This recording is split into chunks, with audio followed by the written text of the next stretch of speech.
Deep in the Shenandoah Valley, along West Virginia, not West Virginia, but the western edge of regular Virginia, stands a rock.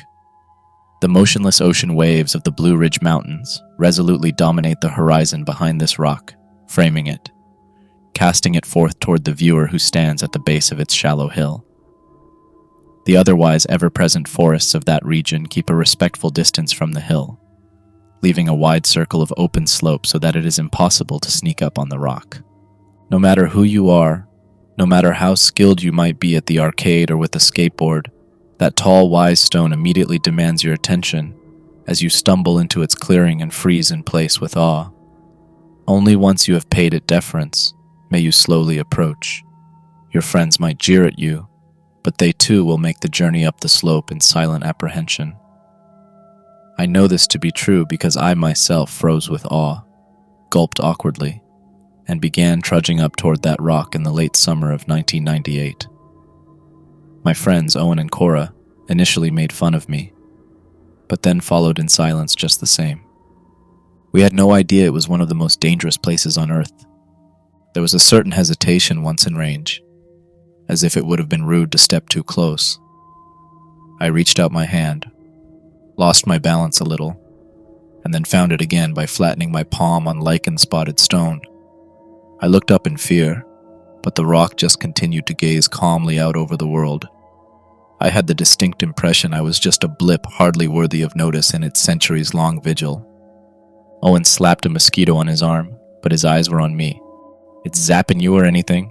"Nah." I pulled away and reeled a little with the force of the motion needed to right myself, without stepping closer to the rock. Afternoon yellow gave way to a touch of evening gold as I studied the shadow lengthening out the way we had come. What was the full dare again? Hands on her hips, Cora scanned the tree lines below our position. "Stay all night, like Deganawida did." Owen narrowed his eyes at her. "Deganawa did what now?" He made a face. "Deganawa did. De Wagona did." "Deganawida," she said again bluntly. "That's the Iroquois that carved his name on this rock. He was a teenager, like us, doing this same dare." "I'm not a teenager," Owen shot back. "I'm 12. "Yeah, well, I'm 13. That counts." "What about him?" I scoffed. "I turned 13 in 25 days. That's close enough, so I count too. That means we have more teenagers than not, so we are like that Deegan guy. And we can do this. We're not chickens." I slung my backpack on the ground and pulled out the scant camping supplies I'd been able to grab without my parents noticing. We are not going into high school known as chickens. It was an ironclad argument, and Owen had no choice but to concede the point and join me in setting up.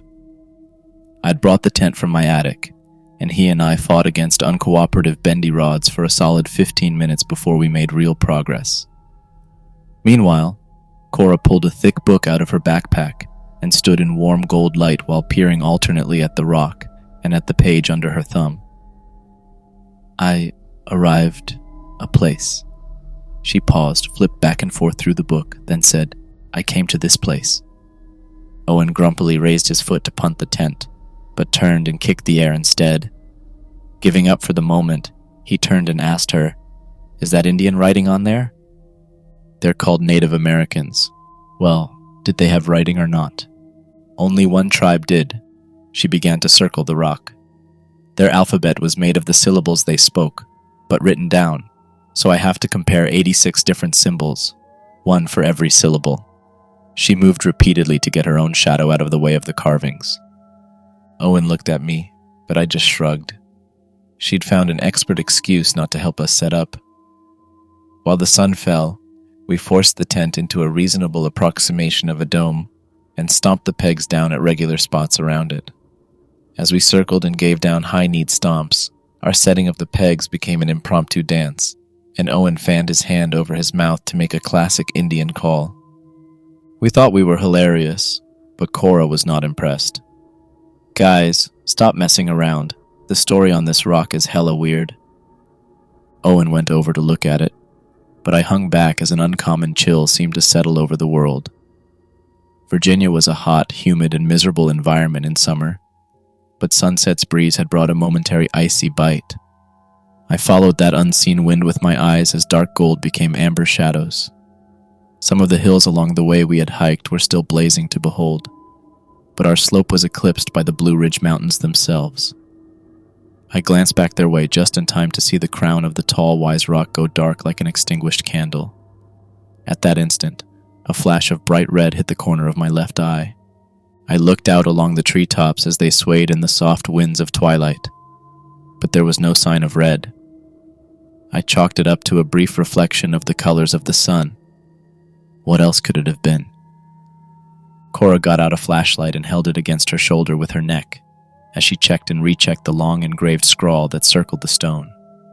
Owen got his flashlight too, and tried to make sense of the carvings. What's it say? I hope I'm getting this right, but it's the story of what happened here. She frowned down at her book and used one hand to dig in her pocket and get a pen. As she wrote, she said aloud, "He came to this valley on the tall places of the hot days." Frowning, I suggested, "The heights of summer?" "Probably something like that." She looked up and focused her flashlight on the stone. "And he found a place where the trees hid." Owen angled his flashlight around us in an arc, highlighting the slope and the abrupt tree lines that began at its base. Where his circle of light fell, grayscale dimness became colorized greens and browns. "That's here, isn't it? The trees are all facing the other direction like they're trying to get away." At first, I laughed, like trees can face a direction. But when my flashlight joined his, I saw what he meant. The canopy closest to us was sparse, and the branches were all angled up and away, spreading further back into the forest. Dude.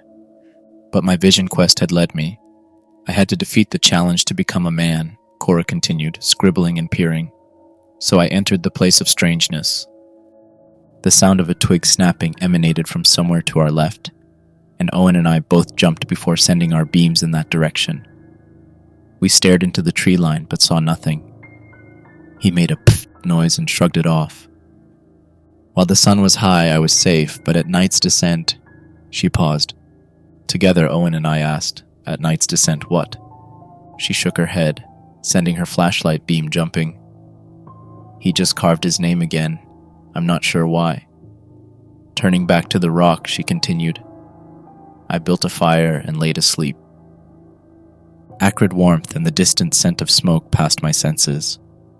Beside me, Owen scrunched up his face with worry and confusion. Lowering my voice, I said, Cora, do you smell that? It's like a campfire." She did. Crossing back and forth past the stone, we surveyed the entire hill. There. Owen approached a blackened circle in the low wild grass. "Was this here before? Tell me this was here before and we just didn't see it." We stood encircled, first shining all three of our beams on the ashen remains, then turning to scan the deepening night. Cora insisted, "Yes, it had to have been here before, we just missed it." I was unconvinced, but it wasn't entirely implausible. The grass was wild and ankle-high, and we'd been squinting into the setting sun. Shakily, I offered, "I'm sure people come to camp here all the time. It's a natural spot." Owen begrudgingly bought that, and Cora was happy to take that reasoning and return to the stone.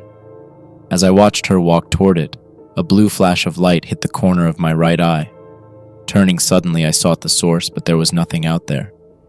Once during sunset was just a coincidence, but this second occurrence, and now with the sun deep behind the mountains, put me greatly on edge. I slept, seeking Orenda. Cora aimed her light at her book. Orenda. Orenda. I turned to look at Owen, but he was turning and looking at me. As the echo of that called-out word lingered in my ears, I realized I didn't recognize the voice. It was male, but it wasn't his, and it wasn't mine. There was someone out there with us. Cora slowly looked up from her book as she too realized what she'd just heard. I stood absolutely still and silent, turning my flashlight this way and that. They did the same. My heart raced in my chest as the sheer terror of that moment built and built until I thought I would scream. We were out in the woods on some stupid dare.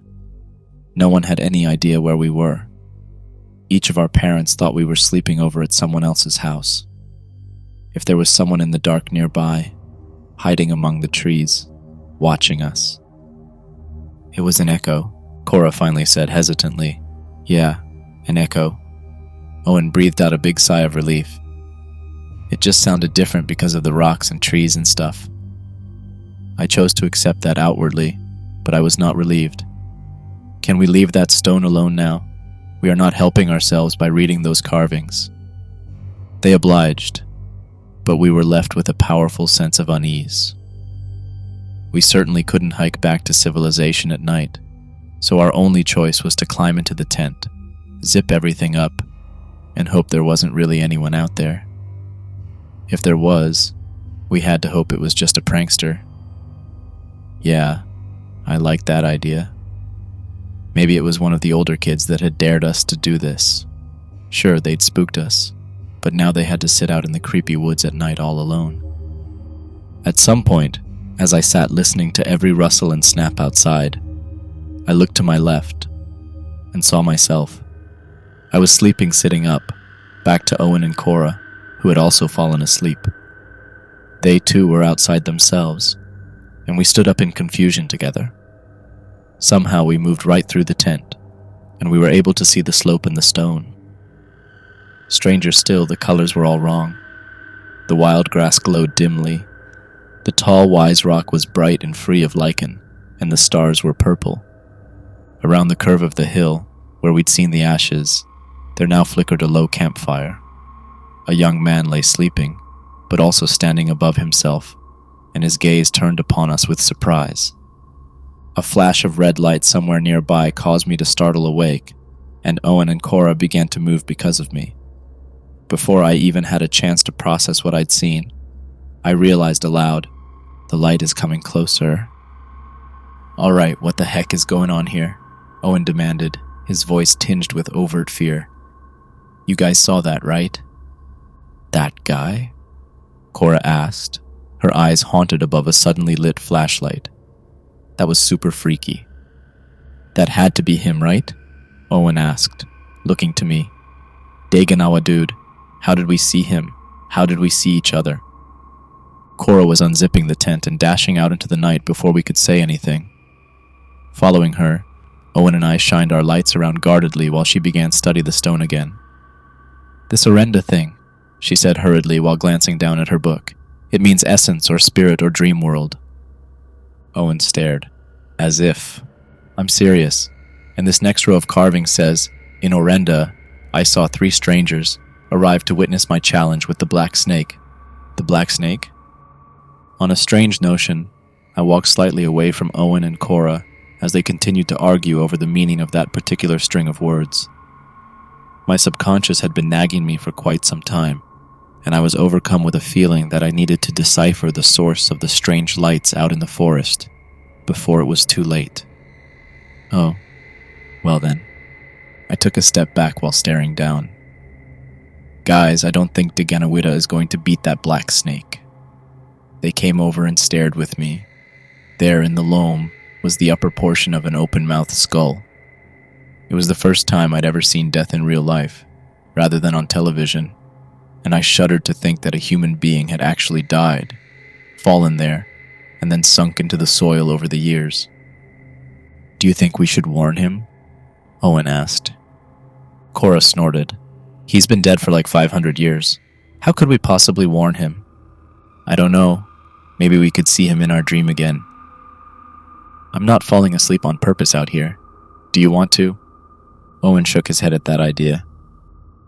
Somewhere out across the hill I heard the vague sounds of someone talking in a despairing tone. You guys hear that? They did, but it faded before we could figure out what was being said. Cora returned to the stone and began reading aloud. In my dream, a red snake came in peace as a friend and said, another will come to warn you. I circled the base of the hill, looking for more evidence of what was happening, and nervously checking the tree line every few seconds. As I grew near the far end of the clearing, I could almost hear that despairing tone emanating as a whisper on the wind. There was no one standing there, not even a shadow, but I could swear I was hearing an adult man sighing and saying, "It's not the first time." Every few seconds, he would sigh and say it again. It's not the first time. Silence. It's not the first time. Silence. Huddled near Cora on the hill, Owen demanded, "What is this place?" Continuing to slowly translate line by line, she said, "An age passed, and I remained guarded by the stone. A snake approached and hissed the promised warning. This snake was blue." Stopping in my tracks, I looked up at my friends and the beam-lit stone that crowned the hill. It said another will come, but not neutral like I am. The black snake is the utmost enemy, and you will not survive its arrival. Too many puzzle pieces were floating around my head. We were stuck here because of that number one rule: never try to hike through the forest at night. We were held back from sheer panic by the odd nature of the happenings here. No clear danger had presented itself. The plan was simply to put up with the weirdness until dawn, but the puzzle pieces, they didn't make one cohesive picture. If those pieces had come in a box like a real puzzle bought at the store, I couldn't imagine one single image on the front of that box. I'd realized that impossibility when Cora had spoken of the red and blue snakes. Maybe they fit the flashes of light I'd seen, but that still left the unknown man sighing and saying, "It's not the first time." What if it was not just one puzzle? "The black snake will be heralded by a cold wind," Cora continued, the more important piece of courage. She stopped as a tide of chill air came upon us. The trees began to writhe like a circle of mad dancers. Owen screamed over the din, "Stop reading it." "It can't be that," she shouted back. "It's just a rock with words cut into it. We have to know what to do. We have to see how his story turned out." "But if he died," Owen shrieked at her, "then who carved the story?" It's not the first time. Who would be saying a phrase like that with a heavy sigh? How would anyone know what to carve in the stone if Dymerski had died? And if he hadn't died? That was the first moment in my life that my brain sparked with something more than the ideas given to me by others. In my scant nearly 13 years, I'd learned from teachers, my parents, older kids, books, and television. Somewhere in the long dark of that night on that hill, I had my first vision outside the box of my life. What if it's not his name? Cora shouted down. "What?" I ran up at her yelling, "You said you didn't understand why he wrote his name again. What if it's not his name? What does that word actually mean?" Grasping the book tight, she flipped frantically as the wind became forceful and downright freezing. Finding the definition, she looked up at us in terror. It means 2 rivers flowing together. Of course. That was the key. The name of the place was a literal description of what was horribly wrong with it. I grabbed each of my friends by the wrist and pulled them. "We gotta go." Owen resisted. "We can't hike out there at night. We might get hurt." I pulled myself right up against his face in the gale force winds. "If we stay here, we are going to die." "You don't know that." "Yes, I do," I screamed in his face. Behind him, I could see that young man from our dreams beginning to appear like a flickering silhouette. He watched us with equal confusion and awe while I pointed at him. "He doesn't die here. We do." Owen didn't understand, but Cora sort of did. She dropped her book on the ground and helped me drag him forward. As we ran down the slope, I looked back and saw that translucent young man taking heed from us. He ran the other direction, bolting into the forest, and all of us hit the tree line just as a monstrous silhouette slithered into the open and up the hill at terrifying speed. From the single glimpse of it I got, I saw that it was at least as tall as that stone, and long enough to coil around the hill multiple times. A massive raised head darkened the stars, and a shadow tongue flickered out, searching for us. We ran through the pitch-black forest together, flashlights pointed forward and our heads down because we feared branches. The woods at night could be incredibly dangerous, but all we could do was flee in panic. Was it following? There was no way to know. Even at that enormous size, it had all the stealth grace of a snake, and it was as dark as the night. If it had caught our scent or heat, we would never see it coming. So we ran, at the absolute limit, when every muscle in our bodies burned, and we could hardly breathe enough to stay conscious against the inner tide of desperate exhaustion, we finally fell to the leafy ground between several high walls of roots. We couldn't talk. We couldn't think. We just panted, gripped the ground, and stared out into the night for any sign that we were about to die. Tears ran down Owen's red face, and Cora glared angrily out at every shadow, but I chose to believe that we would live because we had chosen to leave the clearing. We sat in our hiding spot until the world went from pitch black to grayscale. Finally, Owen cleared his raw throat and asked, "How did you know?" "I saw red and blue flashes of light," I breathed. Cora nodded. "Like the warning snakes?" "No." I shook my head tiredly. "No, like the flashing lights on a police car." Owen narrowed his eyes. "What?" "The cops were there because it was a crime scene." "What? When?" I looked him right in the eyes. "Not yet. After." While I was walking around the base of the hill, I heard someone. I think it was a cop talking about what happened. He was telling our story, or at least what it looked like happened to us. "It's in the name." Cora stared down at the leafy ground. "Rivers that run together. Somehow at night the stories there happen at the same time, like a fragmented dream." Owen stared at us like we were crazy for a moment, but he had no better explanation. "So the skull?" I nodded, but that just made me think of my head and the bones within it. It came from one of us. We had enough strength to begin the walk home soon after. We wouldn't enter high school known as chickens, so we at least had that. But we never told anyone about what happened that night. Being young, Owen and Cora bounced back pretty quickly and eventually considered the whole thing a game we'd played to frighten ourselves. Not me, though. About 2 years before that night, I'd fallen down the stairs and cracked my brow above my right eye. It had been a long and painful healing process, but I'd gotten through it. That night on the hill, it hadn't registered with me until I got home. That skull in the dirt had a distinct discoloration in the bone above its right eye socket. In a place where stories run together, I saw my own skull. I saw my own personal death, lying there quietly in the dirt. A fate which will eventually happen to me later, even if it doesn't come sooner. Thinking about that might drive a man mad. For a time I thought it would be impossible to live my life having stared death in the face like that. Nothing matters in the face of inevitable silence. But just as often, I think about the last phrase Cora had begun to translate, the one containing the wisdom Deganawida's vision quest had taught him. The more important piece of courage, or rather, the better part of valor, is discretion.